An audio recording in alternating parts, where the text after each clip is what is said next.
सुनिएगा, मैं पिछले क्लास में आप लोग को पढ़ा रहा था, क्या पढ़ा रहा था भाई? हीमोफीलिया पढ़ा रहा था। ठीक है, आज मैं आप लोग को जो पढ़ाने जा रहा हूँ उसी हीमोफीलिया के आगे जो जेनेटिक डिसऑर्डर है उसमें आपका है कलर ब्लाइंडनेस। हीमोफीलिया सबको समझ आ गया था? किसी को कोई डाउट है क्या? किसी को कोई डाउट नहीं है? ठीक है, जैसे कि मान लीजिएगा, इधर देखिएगा, उसी प्रकार से क्या होता है कलर ब्लाइंडनेस। क्या होगा भाई? Colour blindness. कलर ब्लाइंडनेस मतलब होता है रंग वरांधता। ये तो नहीं पढ़ रहे थे हम लोग। क्या बोले सुमित्रा? सिलेबस लेकर पढ़ा रहे थे ना? हाँ, सिलेबस में है वो। अच्छा, मतलब इसी के आगे है। हाँ, ठीक। तो खेती वगैरह पढ़ते उत्सर्जन तंत्र पढ़ रहे थे। अच्छा, उत्सर्जन तंत्र पढ़ रहे थे, हाँ, उसके बाद पढ़ा दूंगा मैं। ठीक, तो अगला देख लीजिएगा क्या होता है भाई आपका कलर ब्लाइंडनेस। तो कलर ब्लाइंडनेस मतलब क्या होता है देखिएगा, इसमें रंगों का भेदन नहीं कर पाते। इसमें क्या होता है? रंगों का भेदन नहीं कर पाते। जब रंगों का भेदन नहीं कर पाते तब उसे हम क्या कहते हैं भाई? कलर ब्लाइंडनेस कहते हैं। जैसे देखिएगा, पहला होता है रेड कलर का, जिसको हम कहते हैं प्रोटोनोपिया। रेड कलर वाले को हम क्या कहेंगे? प्रोटोनोपिया। जो ग्रीन कलर का होगा इसको कहते हैं अपन ड्यूटेरोनोपिया। आपसे पूछा अगर रेड कलर वाले को क्या कहते हैं तो क्या कहेंगे अपन? प्रोटोनोपिया। और ग्रीन कलर वाले को क्या कहते हैं अपन? ड्यूटेरोनोपिया। मतलब जिसको रेड वाला प्रॉब्लम होगा, जो रेड को आइडेंटिफिकेशन नहीं कर पाएगा, उसको क्या बीमारी होगा? प्रोटोनोपिया। जो ग्रीन कलर का आइडेंटिफिकेशन नहीं कर पाएगा उसको क्या कहते हैं? ड्यूटेरोनोपिया कहते हैं। ये कलर ब्लाइंडनेस को स्मॉल सी से डिनोट किया जाता है। किससे डिनोट किया जाता है? स्मॉल सी से डिनोट किया जाता है। क्लियर हुआ? इसमें क्या होता है? एक्स क्रोमोसोम रिसेप्सी होगा। एक्स क्रोमोसोम क्या होगा? ग्राही होगा। एक्स क्रोमोसोम क्या होगा? ग्राही। मींस एक्स क्रोमोसोम क्या होता है? उसको रिसेप्सी करता है। जैसे कि एक्स सी एक्स, एक्स क्या है? एक्स। तो ये colour blindness, colour blindness female क्या होगी? वाहक होगी। वाहक मीन्स क्या होगी? कैरियर होगी। क्लियर हुआ यहाँ तक के? मतलब जहां पास एक्स सी एक्स होगा तो कलर ब्लाइंडनेस कौन होगा? कैरियर कौन होगी? आपका फीमेल होगी। कौन होगी यहाँ पास? फीमेल होगी। क्लियर हुआ? दूसरा कहता है एक्स सी। देखिएगा दोनों पे सी है, एक्स सी और क्या है? एक्स सी है। क्लियर हुआ? ऐसे कंडीशन में क्या होता है? ये कलर ब्लाइंडनेस होगा। क्या होगा भाई? Colour blindness. और कलर ब्लाइंडनेस किसको होगा? तो ये फीमेल को होगा। किसको होगा? फीमेल को। क्लियर हुआ यहाँ तक के? मतलब देखिएगा एक्स सी एक्स से कलर ब्लाइंडनेस कौन होगा? आपका कैरियर फीमेल होगी। और दोनों पे अगर सी सी है तो कलर ब्लाइंडनेस कौन होगा? फीमेल होगा। क्योंकि वाई गुणसूत्र पे नहीं होता, हमेशा कौन से क्रोमोसोम पे होगा? एक्स क्रोमोसोम पे। नेक्स्ट कहता है आपका एक्स सी और वाई है। एक्स सी क्या है? वाई। मतलब यहाँ पास कलर ब्लाइंडनेस कौन होगा? मेल होगा। कौन होगा भाई? Colour blindness male. Colour blindness male होगा। कौन होगा? मेल। क्लियर है? अब इससे कैसे पता लगाया जाता है कि कौन कलर ब्लाइंडनेस है और कौन क्या है? नॉर्मल है। तो सबसे पहले हम दो लोगों का शादी करा रहे हैं। कितने लोगों का? दो लोगों का शादी करा रहे हैं। क्लियर है? जिसमें एक देखिएगा ये एक्स सी एक्स, मतलब ये वाहक है। ये क्या है भाई? वाहक। कौन वाहक है? तो मादा। क्लियर हुआ? अगर इसकी शादी हम कलर ब्लाइंड लड़के से कराते हैं, किससे कराते हैं? कलर ब्लाइंड लड़के से। मतलब ये क्या है? बीमारी है, ये आनुवंशिक बीमारी है जो किसको है? आपको नर।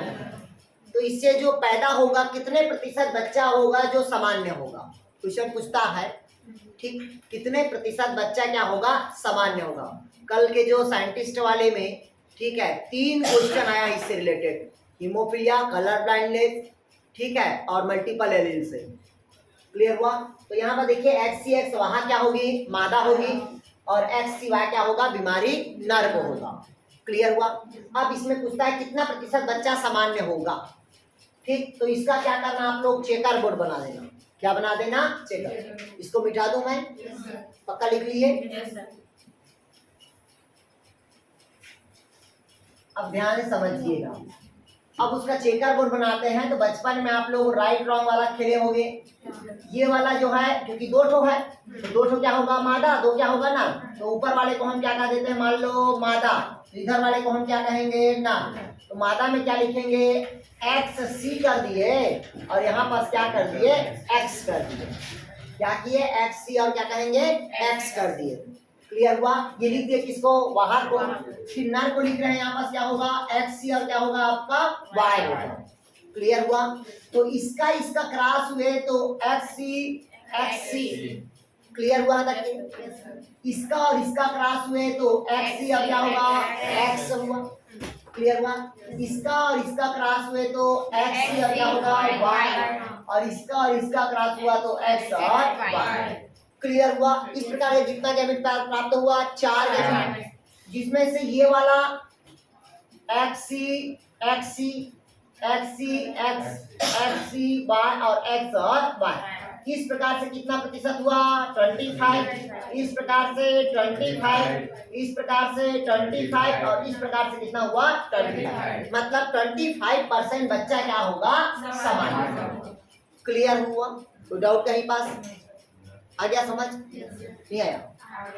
देखिए बच्चा पूछा तो अगर लड़की और लड़का डिफाइन कर देगा तो 50-50। मैं पहले बता दिया, कोई भी सिक्का को उछालोगे तो प्रोबेबिलिटी होता है लड़का होगा कि लड़की। जहां लड़की लड़का की बात होगा वहां 50-50% आएगा। क्या आएगा, 50-50। और जहां बच्चे की बात होगा वहां कुछ भी रेशियो हो सकता। नहीं आया समझ, आया समझ यहाँ पास, नहीं आया। तो यहाँ पास मैं पूछा कितने प्रतिशत बच्चे सामान्य होंगे, तो 25%। आया समझ यहाँ रखे। अब मान लो दूसरा क्वेश्चन यहीं पास दे देता। ठीक, अगला क्वेश्चन दूं यहाँ पास, बनाओगे आप लोग, ठीक है। चलिए पहला क्वेश्चन है XY। दूसरा क्वेश्चन है XC।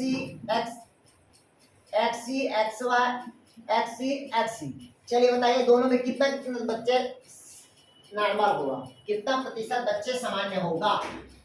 चलिए आप लोग भी बनाइए भाई, जो लाइव क्लास में है, जो रिकॉर्डेड वीडियो है उसमें भी। चलिए बनाइए, संगीता, राजनंदनी, जितेंद्र, गायत्री। दूसरे का नहीं देखना है, अपना देख के बनाना है।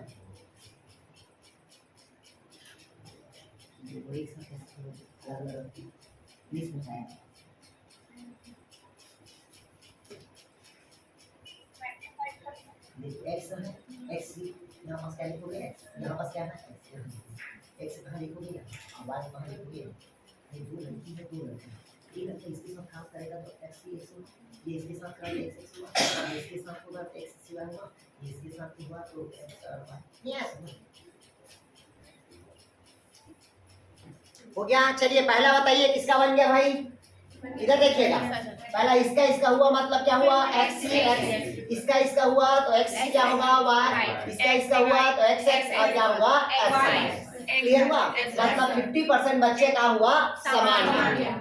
आया समझ, कोई डाउट कहीं पास आपको है मैडम, नहीं आया, नहीं आया होगा तो पूछ लो भाई, गलत नहीं बनाना। दूसरा देखिएगा इसके साथ, अरे कुछ नहीं करना है, मैं आपको सिंपल लॉजिक बताता हूँ, बुरा नहीं मानेंगे तो। आपके पास दो लड़का है और दो लड़की है। एक लड़का इसके साथ क्रॉस हुआ तो एक बच्चा पैदा हुआ, फिर एक लड़का इस लड़की के साथ क्रॉस हुआ तो एक बच्चा, मतलब एक का दोनों के साथ हुआ तो दो बच्चा हुआ। वैसे फिर दोनों का हुआ कितना होगा, दो प्राप्त होगा। क्लियर हुआ यार, नहीं आया समझ, बन जाएगा ये। तो डाउट कहीं पास। तो कलर ब्लाइंडनेस आप लोग को समझ आ गया, हीमोफीलिया भी समझ आ गया है। अब हेडिंग डालिएगा sickle cell anaemia. Sickle cell, अगला हेडिंग डालिएगा सिकल सेल एनीमिया।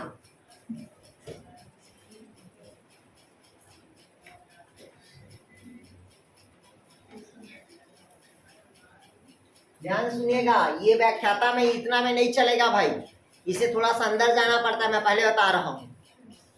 क्लियर हुआ। इधर देखिएगा, अगला होता है आपका सिकल सेल एनीमिया। क्या कहता है भाई?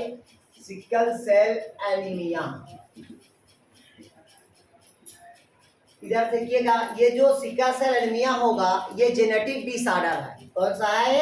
Genetic disorder. जेनेटिक डिसऑर्डर मतलब एक प्रकार के क्या है? आनुवंशिक बीमारी है। क्लियर हुआ?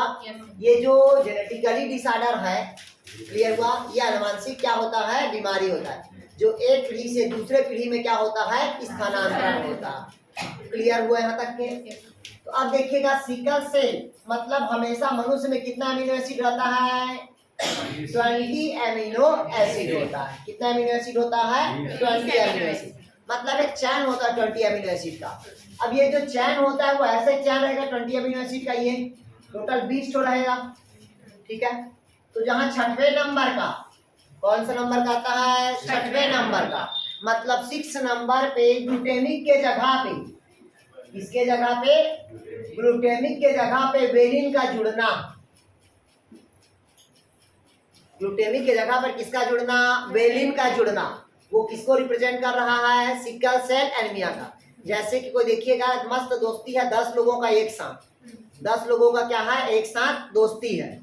अब 10 में से अचानक किसी एक का दोस्ती किसी अन्य के साथ हो जाएगा, तो उसका मॉर्फोलॉजिकल, बिहेवियर, रंग रूप सब क्या हो जाएगा? चेंज हो जाएगा। भाई पैसा वाले के साथ ज्यादा है तो गोरी चिट्ठी रहेगी, अब पैसा जिसके पास कम हो जाएगा तो वो काली हो जाएगी। नहीं, मतलब रंग रूप, मॉर्फोलॉजिकल उसका पूरा क्या हो जाएगा? चेंज हो जाएगा। जुड़ना था किसके साथ? ग्लूटेमिक के साथ। अटैच हो गया किसके साथ? वेलिन के साथ। तो जो गोलाकार था वो किस में हो जाएगा? सिकल सेल समस्याकार हो जाएगा। क्लियर हुआ? कोई डाउट नहीं पास? तो अब देखिएगा कैसे होता है सिकल सेल। आ गया समझ?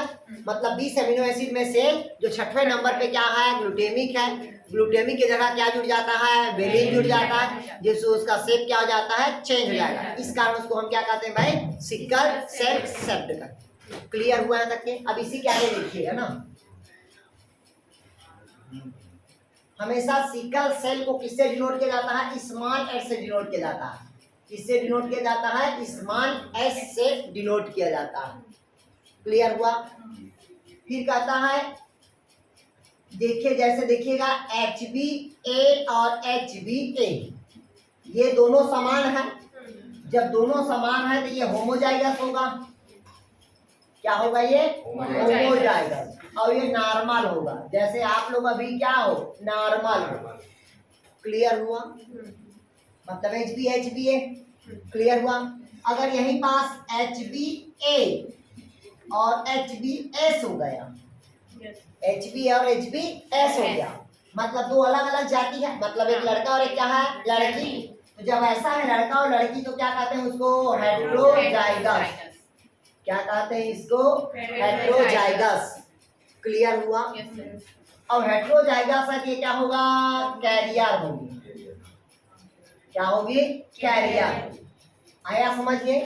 मतलब ये सिकल सेल होगा। क्या होगा? Sickle cell. क्लियर हुआ? लेकिन ऐसे व्यक्ति सरवाइव करेगा, कोई दिक्कत नहीं होगा। ऐसे व्यक्ति क्या करेगा? सरवाइव करेगा, कोई दिक्कत नहीं होगा इसको। क्लियर हुआ? आ गया समझ? उसके बॉडी में कोई इफेक्ट नहीं रहेगा, आराम से जीवन जीवन करते रहेगा। अगर मान लीजिएगा HbS और HbS है, देखिएगा दोनों पे है वो जीन, दोनों पे है ना यार, तो ये कहलाता है, ये तो होमोजाइगस हुआ। ये क्या होगा? होमोजाइगस होगा। लेकिन होमोजाइगस के साथ ये सिकल सेल होगा। क्या होगा? Sickle cell. ऐसे जो लड़कियां होगी या लड़का होगा, 15 दिन ठीक रहेगा और 15 दिन फिर बीमार पड़ेगा। क्लियर है? मतलब ऐसे व्यक्ति घुट घुट के जीता है। ऐसे व्यक्ति क्या होता है? घुट घुट कर जीता है। क्लियर हुआ यहाँ तक? क्या डाउट कहीं पास? ये समझ आ गया यहाँ तक के? ये सिकल सेल एनीमिया अधिकतर 2 समाज को होता है। अधिकतर कितने समाज को होता है? 2 समाज का। पहला समाज है, आपको पता होना चाहिए, पहला होता है आपका साहू समाज और दूसरा होता है आपका वर्मा समाज। ये 2 समाज को ऐसा क्या होता है? सिकल सेल एनीमिया होता है। क्योंकि दोनों समाज ऐसे हैं कि किसी भी कंडीशन पे लव मैरिज शादी नहीं करते। क्लियर है? किसी भी कंडीशन पे, बहुत रेयर केस है, क्लियर हुआ? और इन लोग में मतलब दीदी फूफा रिलेशन से ही शादी होता है, तो इन लोग को जो जेनेटिकली मटेरियल होता है वो एक्सचेंज नहीं हो पाता, क्लियर हुआ? तो जेनेटिक मटेरियल एक्सचेंज नहीं होगा तो क्या होगा? बीमारी ही होगा। भाई बहन का शादी कर दिया हमारा, तो कई प्रकार के आनुवंशिक क्या होगा? बीमारी होगा, और बच्चे जो होंगे वो प्योर हो जाएंगे, हाइब्रिड नहीं हो पाएंगे, होना चाहिए अशुद्ध, हो रहे सब शुद्ध नहीं है, तो कई प्रकार के क्या होगा? बीमारी होगा, क्लियर हुआ? इसलिए कभी भी रिलेशन में शादी नहीं करना चाहिए, आया समझ? इसीलिए देखिएगा एक ही गोत्र में शादी नहीं किया जाता, दो अलग अलग गोत्र में शादी किया जाता है। जैसे साहू है तो साहू का भी बहुत सारा रहता है, वर्मा है तो बहुत सारे वर्मा का रहेगा गोत्र, क्लियर हुआ यार? आ गया समझ? नहीं आया? पक्का? अब इसका देखते हैं, क्रॉस करते हैं, ठीक? आगे यहाँ तक के समझ? तो डाउट कहीं पास आपको? पक्का? तो सिकल सेल मनुष्य के कौन से अमीनो एसिड के नंबर पे चेंज होने से होता है आपका? मतलब 20 अमीनो एसिड में से 6वें नंबर पे क्या रहता है? ग्लूटामिक जुड़ जाता है, कौन उसके साथ? वैलिन, क्लियर है? जिससे वो सेल क्या हो जाएगा? सिकल सेल सेट हो जाएगा, क्लियर हुआ? हंसिया का हो जाएगा। फिर कहता है इसमें इससे डिनोट किया जाता है एस, फिर एच बी क्या होगा? Homozygous normal, H B S क्या होगा? Heterozygous carrier, H B S homozygous क्या होगा? Sickle cell. जो 15 दिन तबियत क्या रहेगा? ठीक, और 15 दिन क्या रहेगा उसका? खराब रहेगा, क्लियर हुआ? अब क्रॉस करते हैं भाई, इसका मिटा दो इसको।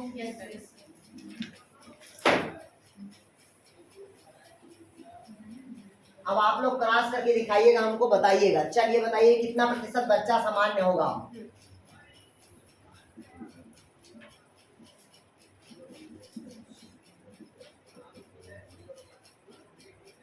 चलिए पहला इसको बनाएंगे,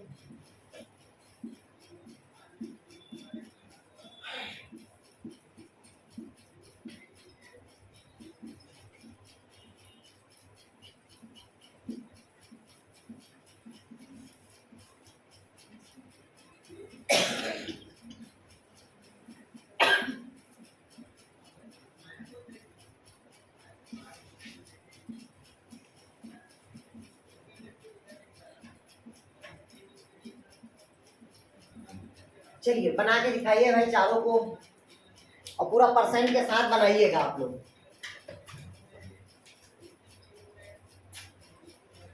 चलिए बनाइए भाई सिकल सेल एनीमिया को यार।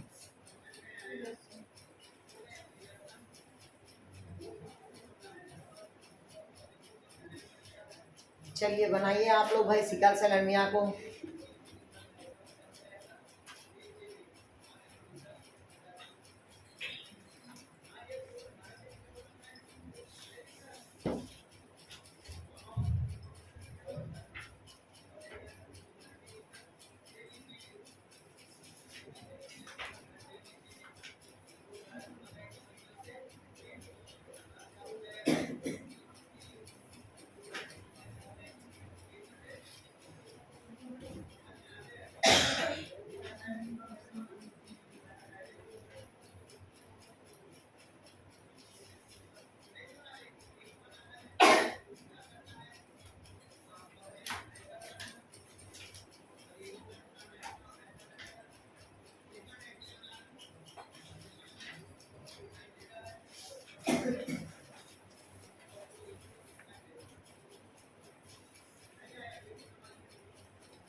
हो गया?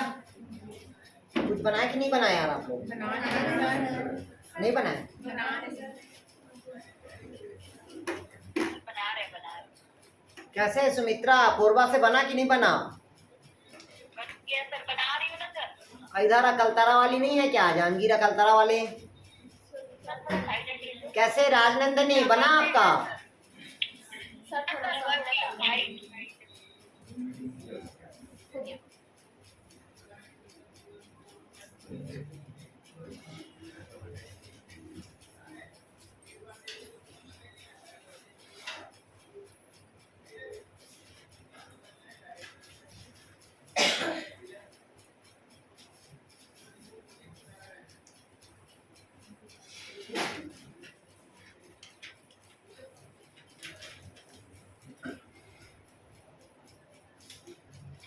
चलिए ध्यान से समझिएगा यार, हो गया। Yes sir. इधर देखिएगा, अगर हम इसका इसका क्रॉस किए तो सामान्य पैदा हुआ, इसका इसका क्रॉस हुए तो हम क्या पैदा हुआ, आपका कैरियर प्राप्त हुआ। इसका इसका हुआ तो क्या हुआ, कैरियर प्राप्त हुआ। क्या हुआ, कैरियर। और इसका इसका हुआ तो क्या हुआ, अपने को सिकल सेल। मतलब 20 देखिएगा, ये 1:2 क्या आया, 1 आया। क्लियर हुआ यहाँ तक के? मतलब 2 क्या आएगा, कैरियर, ये क्या होगा, सामान्य, ये क्या होगा, सिकल सेल। आया सबको ऐसे? दूसरा यहाँ पास ये है, तो ये सब क्या होगा, नॉर्मल हुआ। ये सब क्या होगा, सिकल सेल हुआ। ये क्या होगा, नॉर्मल होगा। और ये क्या होगा, कैरियर। मतलब 50% कैरियर और 50% नॉर्मल होगा। क्लियर हुआ यहाँ तक के? डाउट कहीं पास? नेक्स्ट में कहता है ये क्या होगा, कैरियर होगा। ये क्या होगा, कैरियर होगा। और ये क्या होगा, सिकल सेल होगा। मतलब ये भी 50-50% हुआ। क्लियर हुआ यहाँ तक के? डाउट कहीं पास? फिर इसका इसका हुआ तो ये कैरियर हुआ। इसका इसका हुआ तो क्या होगा, कैरियर। इसका इसका हुआ तो क्या होगा, कैरियर। इसका इसका हुआ तो क्या हुआ, कैरियर। आया समझ यार? 100% इसमें क्या होगा भाई, आपका कैरियर होगा। क्लियर हुआ? डाउट कहीं पास? बन जाएगा ये। लेट कैसे आ रही हो यार? क्लियर हुआ यहाँ तक के? तो डाउट कहीं पास? अब इसी से रिलेटेड और है तो उसको समझा देता हूँ। मान लो अगर पूछ दिया तो Turner syndrome, Patau syndrome, cat cry syndrome, Edward syndrome.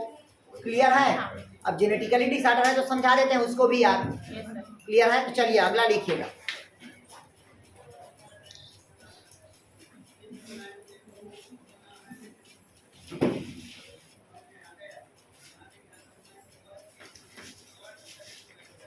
चलिए नेक्स्ट लिखिए आप लोग। क्या लिखेंगे इधर समझिएगा। अभी जो पढ़ा रहे हैं वो होता है जेनेटिकली डिसऑर्डर है।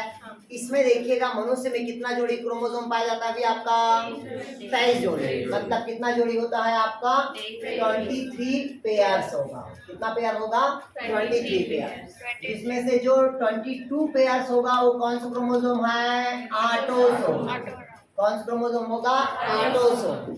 और जो एक पेयर होगा XY वो क्या होगा भाई, आपका क्या होगा, 1 पेयर यार, सेक्स क्रोमोसोम होगा। कौन सा क्रोमोसोम होगा भाई, सेक्स क्रोमोसोम होगा। क्लियर हुआ? तो देखिएगा जो जेनेटिकली डिसऑर्डर होता है वो ऑटोसोम के द्वारा भी होता है और किसके द्वारा होता है, सेक्स क्रोमोसोम के द्वारा। तो ऑटोसोम के द्वारा कौन कौन होता है उसका नाम लिखिए, फिर बताता हूँ मैं आपको। पहला होता है आपका डाउन सिंड्रोम। पहला कौन सा सिंड्रोम होगा, डाउन सिंड्रोम। दूसरा लिखिएगा पटाउ सिंड्रोम।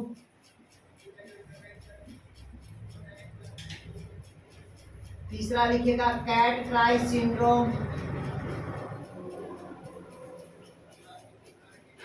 चौथा लिखिएगा एडवर्ड सिंड्रोम।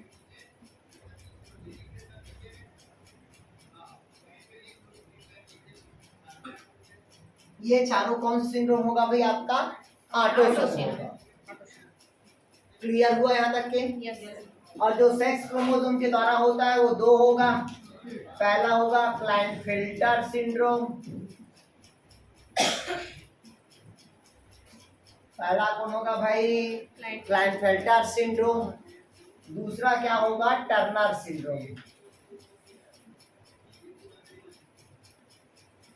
आप लोग यही क्वेश्चन पूछेगा कि कौन ऑटोसोम गुणसूत्र मतलब क्या होता है भाई, आपका जेनेटिक डिसऑर्डर होगा। और कौन सेक्स क्रोमोसोम क्या होगा, जेनेटिक डिसऑर्डर होगा। क्लियर हुआ यहाँ तक के? तो डाउट कहीं पास? ऑटोसोम मतलब समझते हो समजात, मतलब लड़का और लड़की दोनों का क्रोमोसोम क्या होगा, समान होगा। जैसे मैं आप लोग से पूछा तो आप लोग बताइएगा मनुष्य के कोशिका के एक कोशिका पे कितने गुणसूत्र होगा। मनुष्य के जैसे इस बच्ची के मैं बाल को उखाड़ा तो इसके बाल को उखाड़ा तो उसके बाल में कितने गुणसूत्र मेरे को प्राप्त होगा, कितने जोड़ी प्राप्त होगा, 23 जोड़ी। हर एक कोशिका पे 23 जोड़ी क्रोमोसोम्स होता है, तभी तो पता चलता है ना हाँ ये लड़की है कि ये लड़का है। आया समझ भाई, कहीं मर्डर हो गया है लड़की का और हमको उसका रिप्रोडक्टिव ऑर्गन्स नहीं दिख रहा है ना, उसका गला दिख रहा है, सिर्फ 2 पार्ट्स दिख रहा है, पेट और उसका क्या गला के नीचे, नहीं है समझ है। और हमको आइडेंटिफिकेशन नहीं है कि वो लड़की है कि लड़का, तो हम कैसा पता चलेंगे कि वो लड़की है कि लड़का है।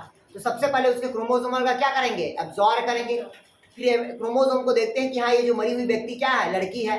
आया समझ है। और जो मारा हुआ व्यक्ति क्या है, वो लड़का। तो कुछ तो वहां पास आइडेंटिफिकेशन रहता है, तो वो क्रोमोसोम से पता चल जाता है कि वो लड़की है कि वो लड़का।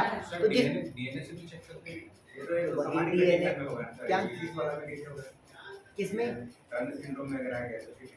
अरे वो बता रहे हैं भाई लड़की है कि लड़का है, उसमें इस कंडीशन में बता रहे हैं अभी, नहीं आसमान। क्योंकि हर एक कोशिका पे क्या होता है, 23 जोड़ी क्रोमोसोम होगा। अब इसको पता करने के लिए वो जेनेटिकली डिसऑर्डर होगा, नहीं आसमान। वो तो क्रोमोसोम के ऊपर डिपेंड करता है, क्रोमोसोम के नंबर पे होगा। कैसे होता है इधर देखिएगा, मिटा दूं इसको। तो पहला देखते हैं अपन डाउन सिंड्रोम।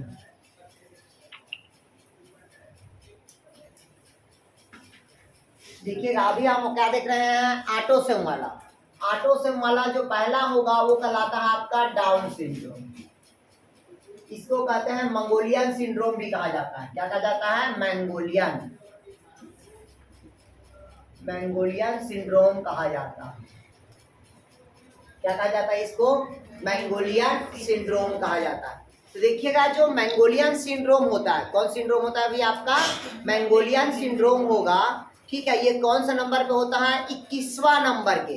जैसे 23 जोड़ी है, जैसे मनुष्य में कितना है, 2n बराबर 46 है, 2n बराबर कितना है, 46 है। तो यहाँ पास क्या होता है, 2n बराबर 46 प्लस 1, तो 2n बराबर कितना हो जाएगा, 47।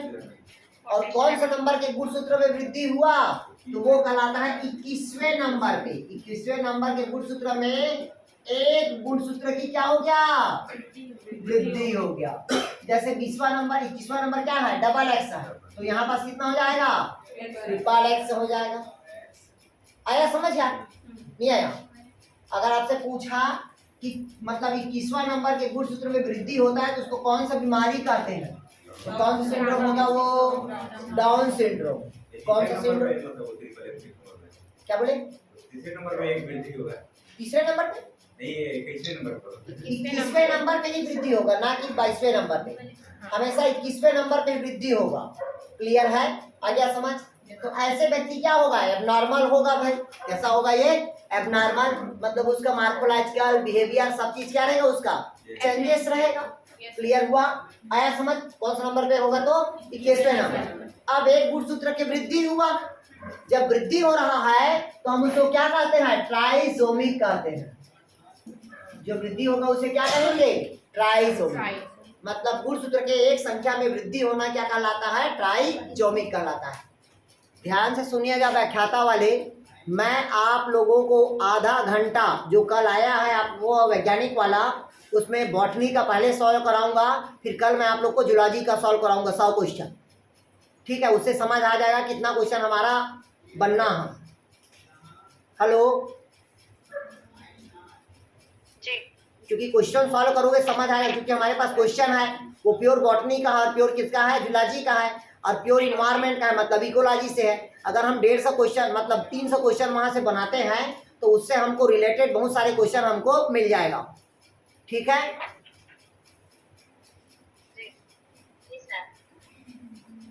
आया, कौन सा नंबर पे होता है, तो 21वां नंबर पे गुणसूत्र। आ गया समझ। अगर पूछा मंगोलियन सिंड्रोम किसको कहा जाता है, तो डाउन सिंड्रोम में। डाउन सिंड्रोम में गुणसूत्र संख्या में क्या होती है? वृद्धि होती है। और एक गुणसूत्र जो वृद्धि होती है तो उसको क्या कहते हैं? ट्राइसोमिक। कौन सा नंबर के गुणसूत्र में होता है? तो मनुष्य में 46 की जगह कितना हो जाएगा? कहानी खत्म। आया समझ आ सकती है? दूसरा लिखिएगा,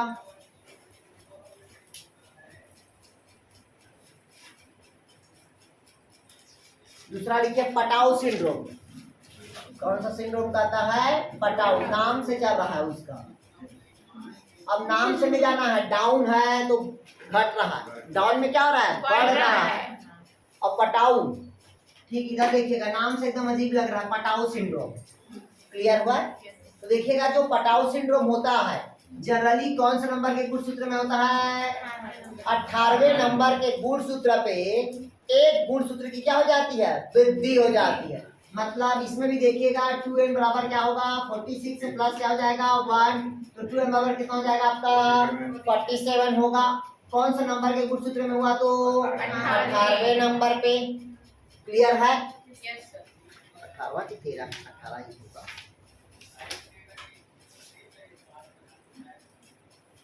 अच्छा सॉरी, पटाउ 13 पे है, हमको कंफ्यूजन। सॉरी, पटाउ लिखिएगा 13 पे है। ठीक है। पटाउ सिंड्रोम कौन सा नंबर पे होगा? 13वें नंबर पे। कौन सा नंबर पे होगा? 13वें नंबर पे। मतलब 13वें नंबर पे एक गुणसूत्र की क्या हो जाएगी? वृद्धि हो जाएगी। तो जहाँ 46 की जगह क्या हो जाएगा? 47 हो जाएगा। क्लियर हुआ? तो यहाँ पर जब 47 हुआ तो एक गुणसूत्र की क्या हुआ? वृद्धि हुआ। जब जो भी वृद्धि होगा वो हमेशा क्या कहलाएगा? ट्राइसोमिक होगा। इसका लक्षण लिख लीजिएगा थोड़ा सा। इसका जबड़ा छोटा और विरूपित कान होता है, मतलब जबड़ा और कान छोटा होता है।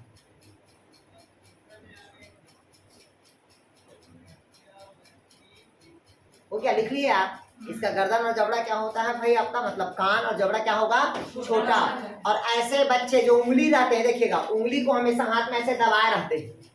ठीक है, उंगली को हमेशा क्या होगा? हाथों में दबाए रहेगा। लिख लीजिएगा, छोटे मतलब जो बच्चे होंगे वो उंगली को हाथों में दबाए रहता है।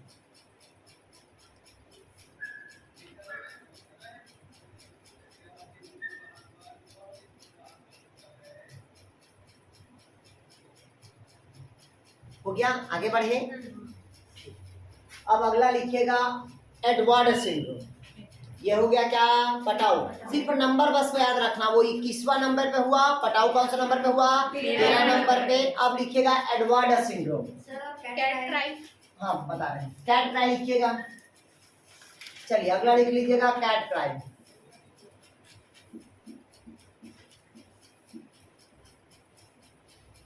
अभी तक के हम देख रहे थे गुणसूत्र की संख्या में क्या देख रहे थे? परिवर्तन देख रहे थे। परिवर्तन देख रहे थे नहीं? अब यहाँ पास कैट क्राइम में क्या होता है? गुणसूत्र की संरचना में परिवर्तन होता है। मतलब गुणसूत्र के किसमें परिवर्तन होगा? संरचना में परिवर्तन होगा। किसमें परिवर्तन होगा? संरचना पे। कौन सा नंबर के? 5वें और कौन सा नंबर के? 15वें नंबर के गुणसूत्र की संरचना में क्या होता है? परिवर्तन होता है। 5वें और कौन सा नंबर पे? 15वां नंबर पे। संरचना में क्या होता है?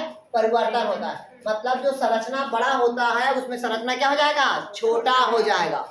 कैसे कैसे होगा? इधर देखिएगा, ये क्रोमोसोम की संरचना हुआ है कि नहीं? क्रोमोसोम की संरचना 1 2 3 4 5 6 7, ये है 7 नंबर तक के। ठीक, अब इसमें कौन सा हो रहा है? कहता है आपका संरचना में परिवर्तन। ऐसा 5वां नहीं, जो मनुष्य में 23 जोड़ी है उस 23 जोड़ी में से 5वें नंबर के जोड़ी पे और 15वें नंबर के जोड़ी पे परिवर्तन हो रहा है, न कि ये नंबर वाले पे। नहीं आया समझ? तो कैसे परिवर्तन हुआ? इधर देखिएगा, यहाँ पास 2 3 4 5 6 7 एक नंबर का परिवर्तन हुआ। वहां से एक नंबर क्या हो गया? हट गया। दूसरा हो गया आपका 1 2 3 5 6 7, यहाँ 4 नंबर हटा। एक और होगा जिसको कहते हैं 1 2 3 4 5 6, यहाँ 7वां नंबर हटा। मतलब कहता है गुणसूत्र की संरचना के अग्रभाग में, मध्य भाग में और पश्च भाग, किसी भी एक भाग का खंडित होकर क्या हो जाना? अलग हो जाना। विलुप्त हो गया, हुआ कि नहीं हुआ? तो इसे हम कौन सा बीमारी कहते हैं? Cat cry syndrome. आपसे दिमाग में होना चाहिए कैट क्राई सिंड्रोम में गुणसूत्र की संरचना में क्या होता है? परिवर्तन। कौन सा नंबर पे होता है? 5वें और 15वें। ऐसे व्यक्ति जो बच्चा पैदा होगा वो बिल्ली के समान म्याऊ म्याऊ रोता है, देख लीजिएगा। ऐसे बच्चा बिल्ली के समान म्याऊ म्याऊ रोता है। किसके समान रोएगा भाई?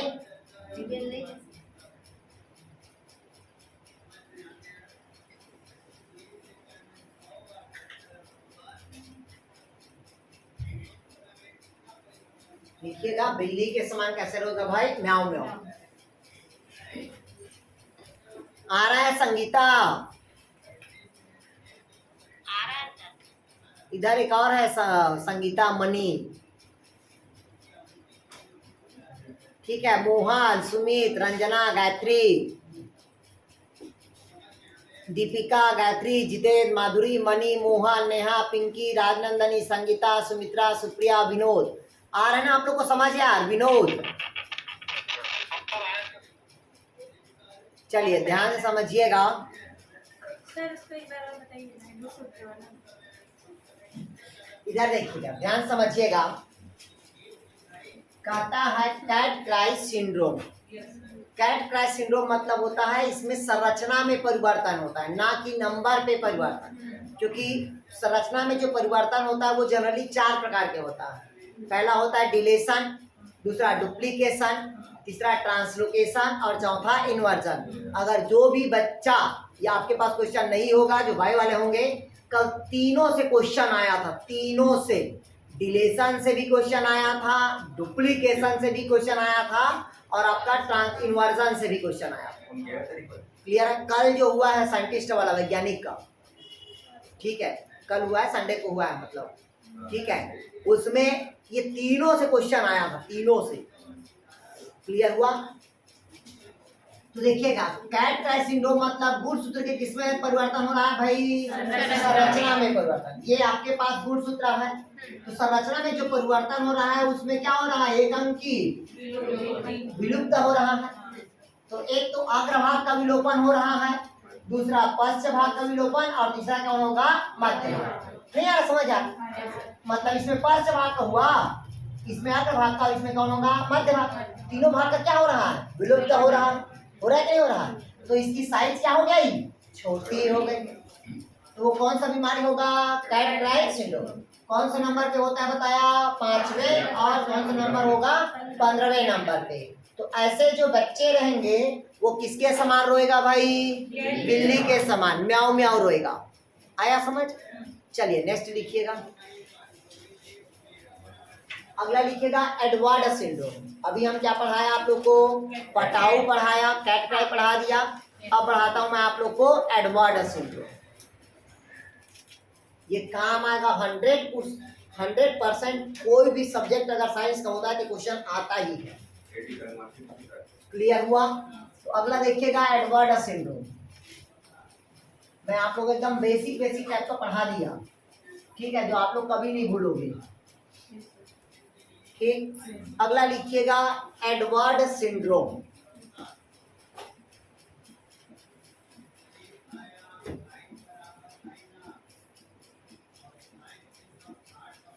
इसके बाद तुरंत आप लोग फिजिक्स पढ़ लेना।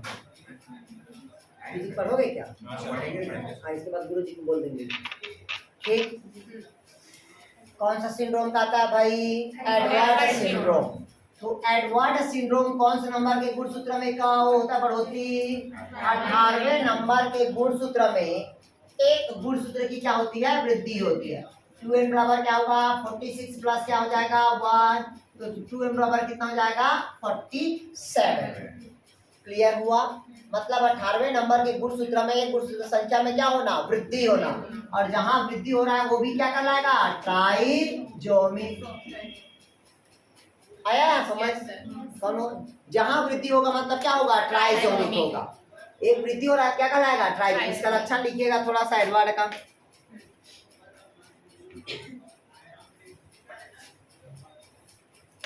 लिखिएगा पेल्विक गार्डर छोटा, मानसिक विकलांगता। पेल्विक गार्डर छोटा और मानसिक विकलांगता होता है।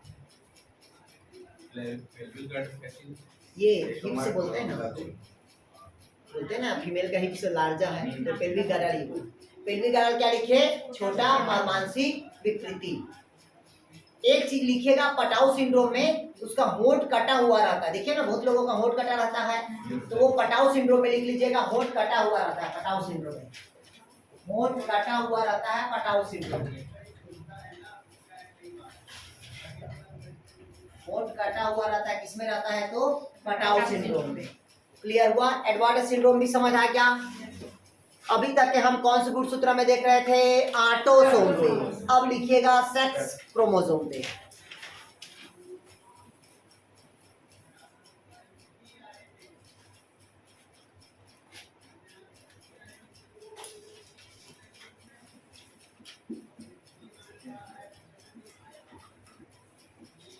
इधर देखिएगा सेक्स क्रोमोसोम पे। कौन से क्रोमोसोम में कहता है भाई आपका?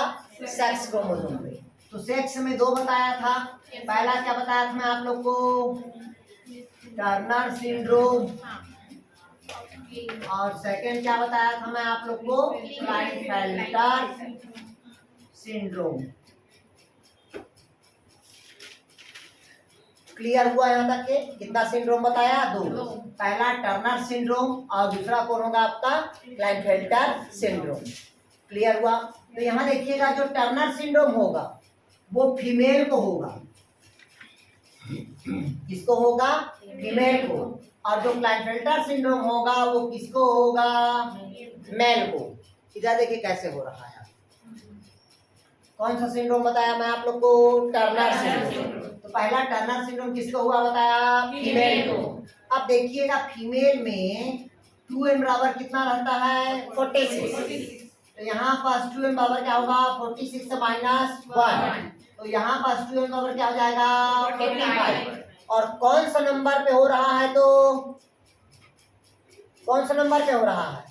अरे गधो, जब 22 जोड़ी ऑटोसोम है तो 23वां जोड़ी क्या रहेगा? Sex chromosome. मुझे पहले ही लिख दिया यहाँ पर सेक्स क्रोमोसोम हो रहा है। मतलब कौन सा नंबर के जोड़ी पे होगा? 23वें नंबर के गुणसूत्र पे एक गुणसूत्र की क्या हो जाती है? कमी हो जाती है। और जहां कमी होगा उसको मोनोजोमिक कहा जाता है। क्या कहा जाता है उसको? मोनोजोमिक। देखिएगा वृद्धि को हम क्या कहते हैं? ट्राइजोमिक। कमी को क्या कहेंगे? मोनोजोमिक। कौन सा नंबर पे हुआ? 23वां नंबर पे। तो 46 के जगह क्या हो जाएगा? 45। मतलब जहां फीमेल का डबल एक्स रहता है क्या रहता है? जैसे देखिएगा 22x है, 22 है ना यार, प्लस क्या हो जाता है? x और x रहता है। तो 22 दूनी कितना हो जाएगा? 44। और 44 से 2 कितना होगा? 46। तो यहाँ पास कितना हो जाएगा? x और 0। x बस रहेगा। x बस एक x की क्या हो जाएगी? देखिएगा यह अधिक उम्र के माताओं में होता है। लिखिएगा इस प्रकार के अधिक उम्र वाली माताओं में होता है।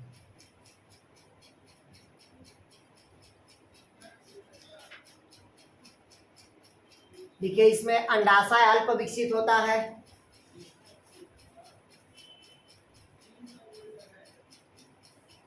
देखिएगा क्या लिखा? अंडाशय अल्प विकसित होता है। देखिए ऐसी महिलाओं में मेंस्ट्रुएशन साइकिल नहीं आता, ऐसी महिलाओं में मासिक चक्र नहीं आता। इसीलिए कहते हैं कि फीमेल को ज्यादा उम्र में शादी नहीं करना चाहिए, क्योंकि अगर मान लो 40 साल में शादी कर रहे हो, कितना साल में? 40 साल में, और जो बच्चा होगा वो कैसा हो जाएगा? आपका टर्नर सिंड्रोम वाला हो जाएगा अगर लड़की हुई तो। क्लियर हुआ? आया समझ गया? इसलिए बोलते हैं सही एज में शादी कर लेना चाहिए। लेकिन आजकल तो चलन चल रहा है ठीक, क्योंकि लड़की का जब तक 30 नहीं होगा तब तक शादी नहीं करने वाली है, और लड़का का जब तक कितना हो जाए? 35। क्योंकि अभी पढ़ते पढ़ते कितना हो जाता है? 25 साल तक के तो हम क्या करते हैं? CMA कर लेते हैं। करते हैं कि नहीं करते हैं? और 2 साल तो एंजॉय करते हैं ठीक। उसके बाद 3 साल BSc का तैयारी करते हैं। टोटल कितना हो गया? 30 साल। 30 साल के बाद शादी करते हैं, फिर बोलते हैं कि हमको तुरंत बच्चा नहीं लेना है। नहीं आया समझ? क्लियर है? तो 2 साल ऐसे ही गुजर गया। अब ले रहे हैं कब? बोलो 35 साल पे। लेकिन हमारा एक मानना है तुरंत शादी करना, पहला बच्चा तुरंत एक्सेप्ट करना। आया समझ? दूसरा बच्चा के लिए भली 5 साल 10 साल गैप करना। क्लियर हुआ? क्यों ऐसा बोल रहे हैं? क्योंकि भाई मान लीजिए हम 2 साल अगर गैप करते हैं इस बीच में, तो जो स्पर्म की जो क्वांटिटी होती है वो धीरे धीरे क्या हो जाती है? डिक्रीज हो जाती है, कम हो जाती है। पहले के याद रखिएगा, पहले के जो राजा महाराजा थे, पहले के क्या थे? राजा महाराजा थे। किसी के घर के गरीब घर के अगर कोई लड़का पैदा होता था तो लड़के पहले लड़का को क्या करवा देते थे? मरवा देते थे। क्यों? क्योंकि वो बलशाली होता। पहले लड़का क्या होता है? बलशाली, मतलब एनर्जी वाला होता है। क्लियर है? आ गया समझ? फिर सेकंड बच्चे थर्ड बच्चा को रखते थे। ये नहीं पढ़े कहानी आप लोग? क्लियर है? पढ़ के देखिएगा। क्लियर हुआ? आया समझ? तो पहला बच्चा क्या करना? तुरंत ले लेना, सेकंड को बाद में लेते रहिए। आया समझ? नहीं आया? क्लियर हुआ? चलिए आ जाइए समझ। चलिए अगला लिखिए। अब लिखते हैं क्लाइनफेल्टर सिंड्रोम। अगला कौन सा सिंड्रोम पढ़ेंगे भाई? Klinefelter syndrome. अगला लिखिएगा क्लाइनफेल्टर सिंड्रोम।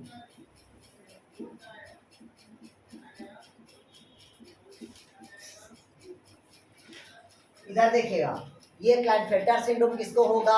मेल को। किसको होगा भाई? मेल को।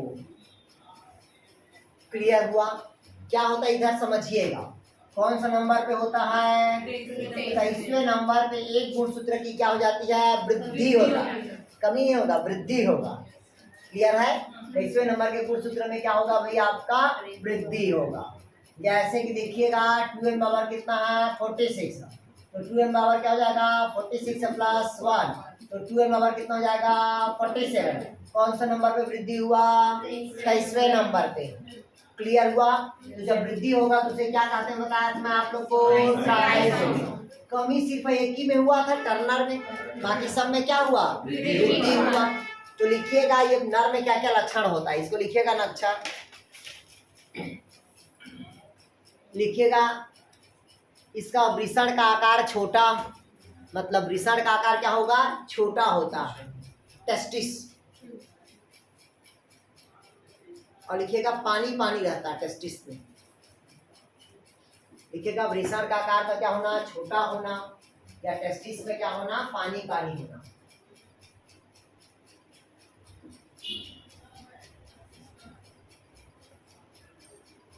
देखिएगा रोगी के पैर लंबे, रोगी के पैर क्या होगा? लंबे, और ऊपर का हिस्सा छोटा होता है। रोगी के पैर लंबे और ऊपर का हिस्सा क्या होगा? छोटा होगा।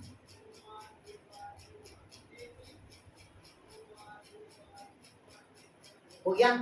कैसे होता है इधर देखिएगा, यहाँ पास जो लड़कों में क्या होता है? एक्स वाई होता है। तो यहाँ पास क्या बताया मैं आप लोग को? तो यहाँ पास ऐसा हो सकता है डबल एक्स वाई, या एक्स डबल वाई हो सकता है। यह समझ जाए इस प्रकार की संख्या में क्या हो सकता है? वृद्धि होगा। या एक्स गुणसूत्र का हो सकता है या वाई गुणसूत्र का। हो गया? लिख लीजिए। चलिए अगला लिखिएगा सुपर फीमेल, सुपर मेल। हो गया? लिख लीजिए। अब अगला डालिएगा सुपर फीमेल।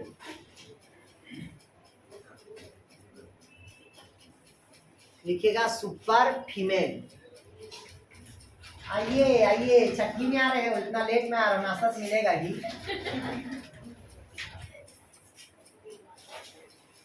वो क्या? अब लिखिएगा, क्या लिखेंगे भाई? Super female. नाम से पता चल रहा, देखिए सुपर फीमेल। इसका मतलब समझते हो?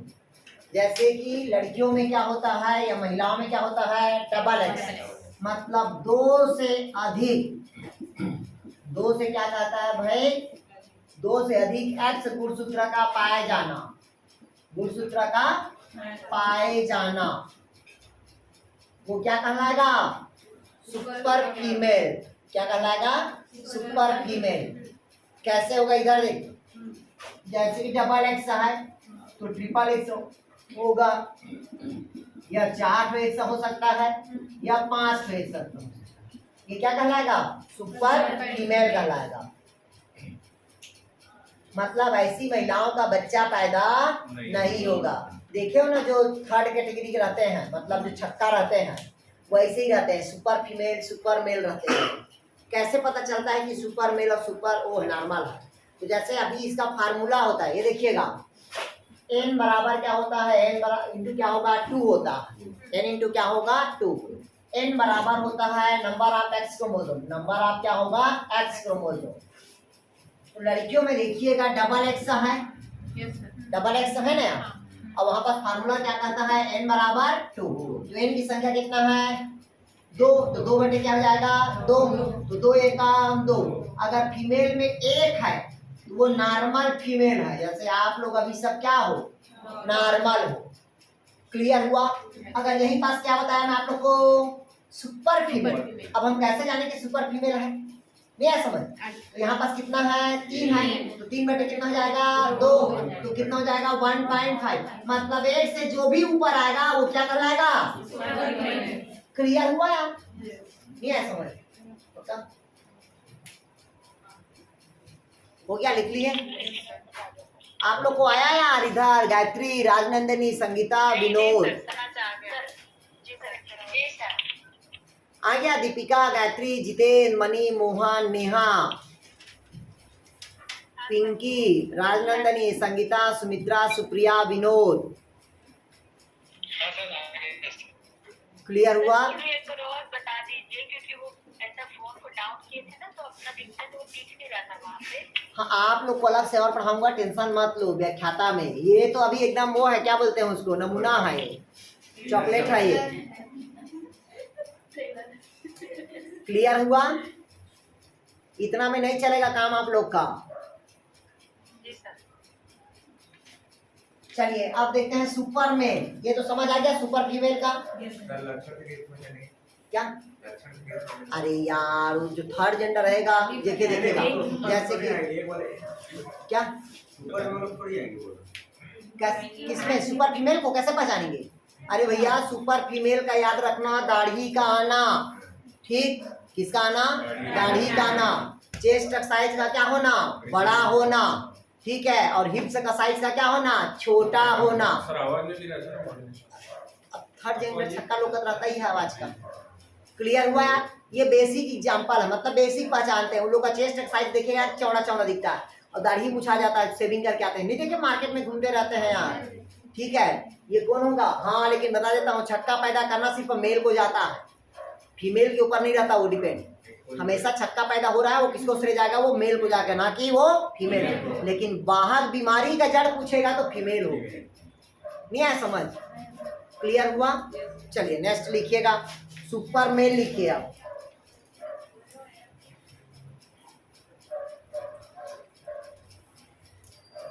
लिखिएगा क्या होता है सुपर मेल।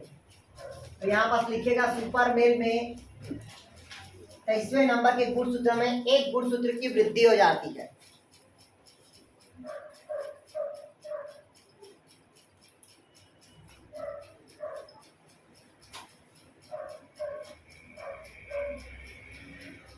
एक गुणसूत्र क्या हो जाती है वृद्धि। यह वृद्धि एक्स गुणसूत्र का होता है, यह वृद्धि एक्स गुणसूत्र का होता है। यह वृद्धि कौन से गुणसूत्र का होता है? एक्स गुणसूत्र का होता है। यह वृद्धि कौन से गुणसूत्र में होता है भाई? एक्स गुणसूत्र पे होता है। और यहाँ तक के लिखिएगा, ऐसे व्यक्ति एग्रेसिव होता है। एग्रेसिव मतलब समझते हो, तुरंत जल्दी गुस्सा हो जाता है, तुरंत आक्रामक हो जाएगा, तुरंत मारपीट हो जाएगा, चाकूबाजी कर देगा, ठीक है। लिखिएगा, ऐसे व्यक्ति अग्रेसिव होता है, आक्रामक, मानसिक विकृति होता है, आक्रामक, और क्या होता है मानसिक विकृति होता है।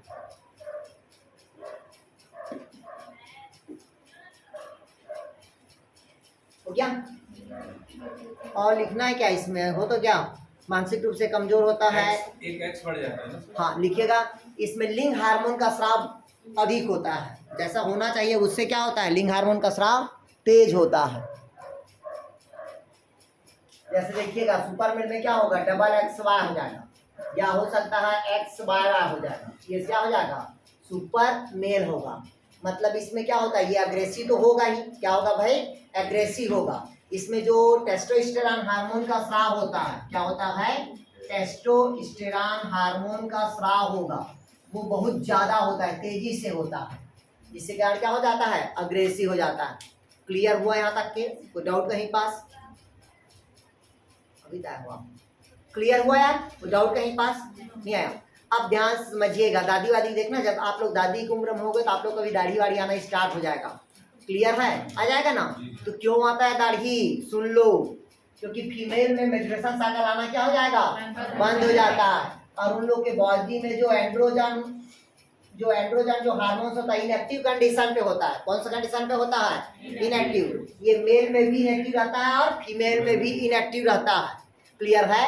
जब इनएक्टिव रहता है किसी कारणवश क्या हो जाता है, ये एक्टिव हो जाता है। तो दादी वादी लोग का देखना मुंह छाना स्टार्ट हो जाता है। और अगर लड़कों में ये अगर अभी नॉर्मल जैसे हम हैं, अगर ये एंड्रोजन हार्मोन का अगर सिक्रेशन होना स्टार्ट हो गया तो हमारा ब्रेस्ट साइज क्या हो जाएगा, इंक्रीज हो जाएगा। क्लियर है? ब्रेस्ट साइज क्या हो जाएगा, इंक्रीज हो जाएगा। और जो अपोजिट लिंक की ओर जो अट्रैक्शन होता है वो अपोजिट लिंक की तरफ अट्रैक्शन नहीं होगा, वो होमो हो जाएगा, इसकी तरफ होगा। नहीं आया समझ? और कई ऐसे लड़का देखे जिसका आवाज लड़की जैसा रहता है, नहीं रे ये बोलते हैं ना, वो इसी कारण बोलते हैं। ये कौन सा जिम्मेदार होता है उसके लिए? Androgen hormone. नहीं देखिए, बहुत सारे ऐसे लड़का होता है जिसका एक्टिविटी बिहेवियर पूरे लड़की जैसा होता है कि नहीं होता है यार? ठीक है, तो वो हार्मोन का दोष है, उसका क्या दोष है? नहीं आया समझ? आया समझ यार? इसीलिए बोलते हैं ना हार्मोनल इनबैलेंस है, क्योंकि दुनिया में दो ही चीज को कहा जाता है, पहला होता है कंट्रोल और दूसरा होता है कोऑर्डिनेशन। तो कंट्रोल का जो काम होता है वो कौन करता है? ब्रेन करता है। और शरीर को जो कोऑर्डिनेशन करता है वो कौन करता है? हार्मोन्स करता है। अगर आपके घर में बच्चे होंगे 17 साल 18 साल, अगर वो किसी लड़की से बात कर रहे हैं और अगर आप उसको मना कर दो, रात में पकड़ लिए, तो वो दूसरा दिन आपके ऊपर एकदम आक्रामक हो जाएगा वो। क्योंकि उस एज को हम कंट्रोल नहीं कर सकते, क्योंकि वो उनका दोष नहीं है, वो दोष किसका है? हार्मोनल का। क्लियर हुआ यार? नहीं आया समझ? नहीं देखो, आप लोग मैच्योर हो गए, इन दो बच्चे हैं जो अभी क्या है, अनमैच्योर है। दोनों को ज्यादा होगा तो एक तमाचा दे दो, दूसरा दिन आना बंद कर देंगे। नहीं आया समझ? नहीं आया समझ? क्योंकि इन लोग की जो बॉडी में जो एड्रिनल ग्लैंड से जो हार्मोन सिक्रेशन होता है वो बहुत तेजी से होगा और बहुत आक्रामक हो जाएंगे। नहीं बोले यार बहुत गंदे हैं सर। नहीं है समझ? क्लियर है? तो ये आप लोग का दोष नहीं है, ये हार्मोनल दोष है ये। क्लियर हुआ यार? एज में तो ज्यादा होता है कि जैसे एडोलेसेंस में ये तो बता रहे हैं, अभी 17-18 में एज में ज्यादा ही होगा। ठीक है? अरे भैया देखिए, आप लोग का भी देखिएगा, मतलब जो अपोजिट लिंक की तरफ अट्रैक्शन अभी आप लोग का क्या रहेगा, कम रहेगा, क्योंकि आप लोग चीजों को समझते हो। और इन बच्चे क्या है, उन बच्चों को अभी नहीं समझ है। नहीं आया समझ यार? बस यही डिफरेंट रहता है। तो ये हार्मोनल इनबैलेंस के कारण होता है। क्लियर हुआ? आ गया जेनेटिक डिसऑर्डर। अब अगला टॉपिक लिखिएगा। क्लियर हुआ? जैसे बोलते हैं ना, इन लोग को प्रपोज कर दिया तो 10 लोगों को बताएंगे। तो इन हार्मोनल इनबैलेंस है ना यार। क्लियर हुआ? चलिए अब अगला लिखिएगा कवक संबंधित। अब बीमारी नाम लिखिएगा कवक संबंधित बीमारी। कवक मतलब होता है फंजाई से रिलेटेड बीमारी।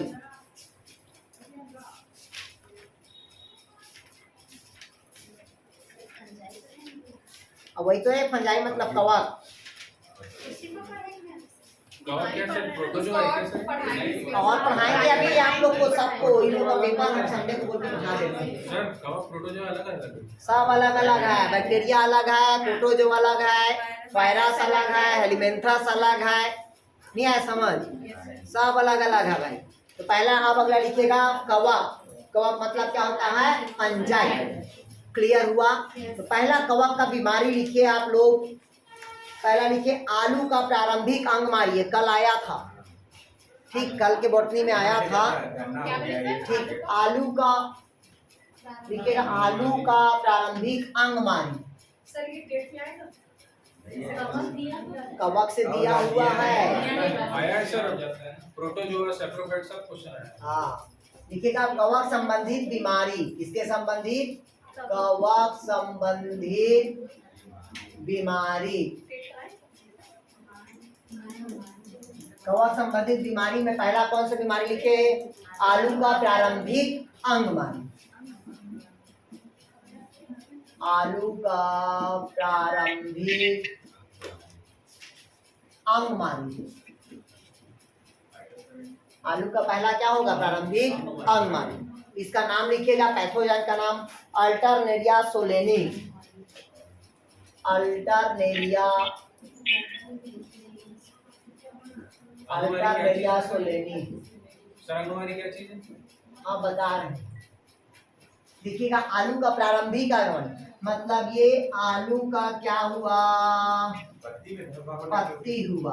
आलू का क्या हुआ, पत्ती। तो पहले ऐसे से क्या बनेगा, धब्बा मानेगा, तो गोल गोल रहता है, ठीक है। वो क्या कहलाएगा, प्रारंभिक अंगमारी। अरे बोलते हैं ना प्रारंभिक अंगमारी, मतलब कोई बीमारी होता है पहले लक्षण अंग में दिखाई देना स्टार्ट हो जाता है, तो वो कहलाता है प्रारंभिक अंगमारी। क्लियर हुआ। किसके कारण होगा, तो अल्टरनेरिया सोलेनी।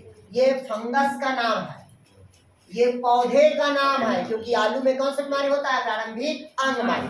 आपको बता देता हूँ, जिस आलू में जो ग्रीन आलू होता है, आलू कैसा होगा, ग्रीन आलू। देखो ना, जितना खाना तो बनाते हो गई, ठीक। तो आलू देखिएगा ग्रीन, कितना भी पका लो वो कटर कटर लगता है, वो नहीं पकता। तो वही कैंसर का रूप है, मतलब वही कैंसर पैदा करते हैं। इस कारण जो ग्रीन आलू है उसको नहीं खाना चाहिए। आया समझ। तो कारण क्या है ग्रीन में? क्योंकि उसमें जो पिगमेंट होता है वो कन्वर्ट नहीं हो पा रहा, नहीं आया समझ। उसमें रासायनिक रिएक्शन हुआ नहीं, मतलब वो सेल पे कोई ग्रोथ वापस नहीं हुआ, सेल पे वो ग्रोथ होना स्टार्ट हो जाएगा। क्लियर हुआ, आया समझ यार। तो पहला क्या लिखिए, आलू का प्रारंभिक अंगमारी, किसके कारण होगा, अल्टरनेरिया सोलेनी। दूसरा लिखिए आलू का विलंबित अंगमारी। पहला हो गया आलू का प्रारंभिक अंगमारी, अब लिखेगा विलंबित अंगमारी। अगला लिखिएगा आलू का विलंबित,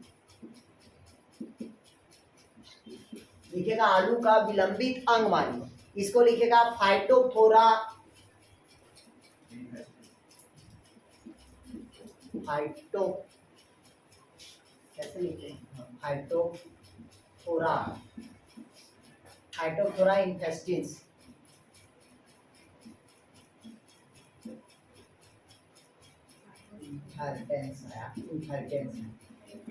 लिखिएगा आलू का विलंबित अंगमार्गी फाइटोफोरा इन्फेर्टेंस। क्लियर हुआ यहाँ तक यार, क्लियर हुआ यहाँ तक के, डाउट कहीं बात। तो आलू का पहला कौन हुआ, अंगमारी, जो किसका था, अल्टरनेरिया सोलेनी। और विलंबित अंगमारी क्या होगा, फाइटोफोरा इन्फेस्टेंस। क्लियर हुआ। तीसरा लिखिएगा गेहूं का काला टिट्टा रोग, ये क्वेश्चन पूछता है, लिखेगा गेहूं का काला टिट्टा रोग। गेहूं का काला टिट्टा रोग, क्या लिखिए यार, गेहूं का काला टिट्टा रोग। तो लिखिएगा कहाँ, गेहूं का काला टिट्टा रोग, पक्सिनिया ग्रामिनीस। क्या होगा भाई आपका, पक्सिनिया ग्रामिनीस, क्योंकि ग्रामिनी फैमिली में है तो ग्रामिनीस। क्लियर हुआ। किसमें होगा भाई आपका, गेहूं का काला टिट्टा रोग, किसमें होगा, पक्सिनिया ग्रामिनीस में। क्लियर हुआ। कहाँ होगा, तो पक्सिनिया ग्रामिनीस।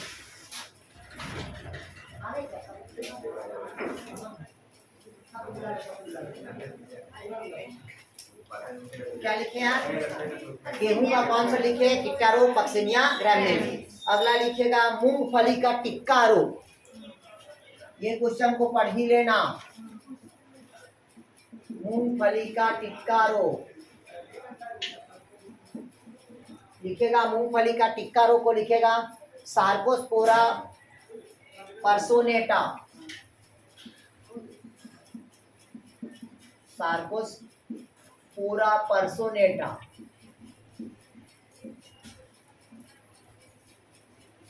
लिखेगा सार्कोस्पोरा, क्या लिखे, पर्सोनेटा। किसमें रोग पैदा करता है, तो मूंगफली में। बोलते हैं ना मूंगफली का टिक्का रोग, ग्राउंडनट, मतलब ग्राउंडनट ऑफ टिक्का डिजीज, किसके कारण होगा, सार्कोस्पोरा पर्सोनेट। नेक्स्ट लिखिएगा आप लोग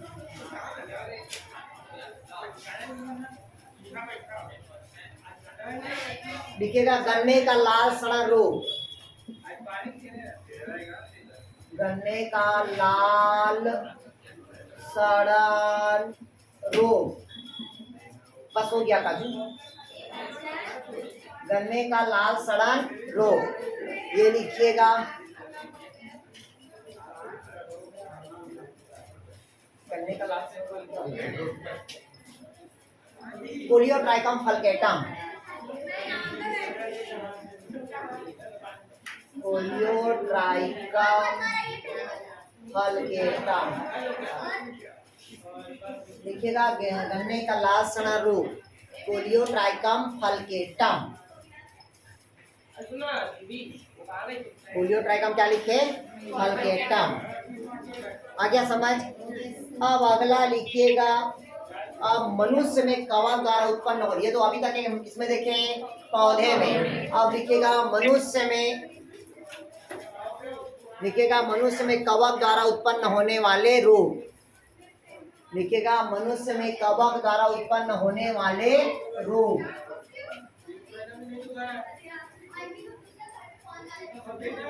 पहला 2-3 याद रखना। पहला लिखिए रिंगवर्म। रिंगवर्म तो समझते हो यार? दांत हाथ खुजली, देखो कैसे खुजला रही हो। रिंगवर्म लिखिएगा, लिखिए माइक्रोस्पोरम इयोनोसोम, माइक्रोस्पोरम, माइक्रोस्पोरम क्या है यार ये? इयानोसम, इयानोसम। रिंगवर्म क्या होगा? माइक्रोस्पोरम इयानोसम।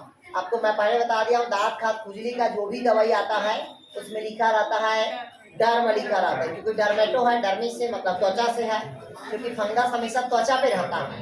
देखिए कितना डेंड्रफ है, ठीक है? डेंड्रफ मतलब क्या है? वो कवक है। क्लियर हुआ या? आया समझ? नहीं आया? क्लियर हुआ?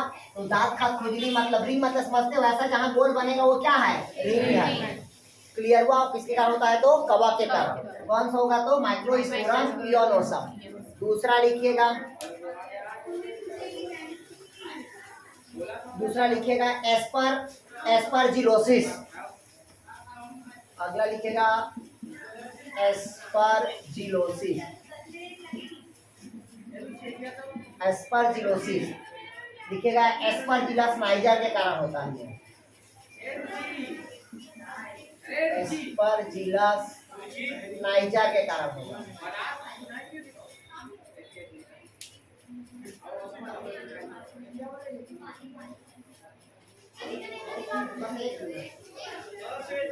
एस्परजिलस नाइजर हो गया। एक और लिख लो, आप लीजिएगा कैंडियासिस, कैंडियासिस। ये सब कवक द्वारा होता है, ठीक है? ये बोलते हैं ना एस्परजिलोसिस, एस्परजिलस। देखिएगा कहीं पास क्या होता है, जैसे कि दांत खाद खुजली तो अलग हो गया, वो तो रिंग हो गया। एस्परजिलस मतलब पूरे घाव घाव टाइप को बना देता है, वो पूरे घाव बन जाता है। दांत तो ऊपर से देखता है सफेद सफेद निकलता बस है, नहीं है समझ? और एस्परजिलस पूरे घाव बना देगा, वहाँ पूरा गड्ढा गड्ढा कर देता है। क्लियर है? वो एस्परजिलस क्या होगा? नाइजर। एक और लिख लीजिएगा कैंडियासिस, जो बाल में ऐसे रो होता है ना, अरे क्या बोलते हैं, जो रूसी बनता है ना, वो होता है कैंडियासिस। लिखिएगा उसको कैंडियासिस। इसीलिए देखिएगा जो शैम्पू आता है कंडीशनर, कंडिया ऐसा आता है ना, तो लिखिएगा कैंडियासिस, कैंडियासिस। इसका कवक का नाम लिखिएगा Candida albicans, Candida, Candida albicans, albicans लिखिएगा। कैंडियोसिस में कैंडिडा एल्बिकन्स। जो वो जानते हो छिवला, जानते हो छिवला? अरे पूरे शरीर में छिवला हो जाता है ना, सफेद सफेद, वो सब किसके कारण होता है? कैंडियोसिस, कैंडिडा एल्बिकन्स। मतलब इसमें कवक कौन होगा? Candida albicans. इसी कारण जो मार्केट में मिलता देखिएगा, साबुन मिलेगा, उसमें लिखा रहता है कैंडिडा, नहीं समझ? जितना दांत खाद खुजली वाला जो भी फंगल रहता है उसमें सब अधिकतर देखिएगा कैंडिडा रहता। बोलते हैं ना कंडीशनर शैम्पू दे दो भैया, वो फंगस को नष्ट करता है। क्लियर हुआ या? आया समझ? तो आज आप लोग का बीमारी क्या हो गया? समाप्त। कल लास्ट क्लास रहेगा आप लोग का इको, मतलब क्या बोलते हैं, पर्यावरण। कल आप लोग का पर्यावरण पूरा क्या हो जाएगा? समाप्त हो जाएगा। क्लियर हुआ? इसी टाइम पे लीजिए आप लोग इसी टाइम पे लीजिएगा सर। हाँ ठीक है, 8 बजे ही आप लोग का टाइम होगा भाई। क्लियर हुआ? कल आप लोग का पर्यावरण कहानी खत्म। फिर मैं जितना का आप लोगों को क्वेश्चन दे दूंगा, फिर एक दिन क्वेश्चन सॉल्व करा दूंगा। ठीक है, तो आप लोग का आज कहानी क्या हो गया भाई, खत्म। ये मनहर सर फिजिक्स